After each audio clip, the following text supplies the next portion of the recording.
Oy! Dito na naman po tayo mga master. Kung mahilig ka sa mga bike talk, aba, ako po si Papa Jack. Narito ka sa aking channel, Bike Talk with Papa Jack. Follow ka lang ha mga master. Master, meron tayo i-review dito. Naghahanap ka ba ng brake set na parang MT200 pero gusto mo maiba lang? Abay, the best na the best to. Papakita ko sa inyo itong Echelon na makikita mo rito at mabibili mo rito sa Roosevelt Bicycle Center.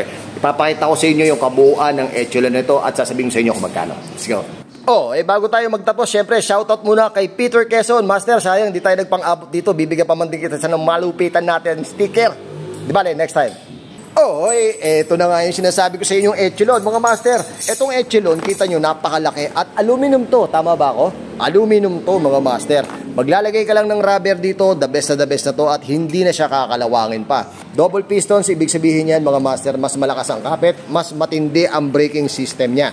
Para ka naka MT200. Pero, kagandahan no, mas mura sa MT200 na Shimano. Okay, pagka bumili ka nito mga master ng Echelon, ito ang makikita mo. Kita nyo naman ang caliper niya, the best na the best, panalong panalo, at napakabigat. Mabigat siya, master. Hindi siya yung ordinary ha.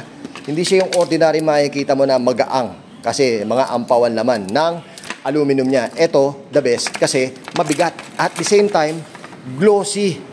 Wow! Ang laki ng kaha niya. So, pagka ganito kaganda yung inyong gagamitin, at the same time, ganito rin kamura, abay, the best na the best to.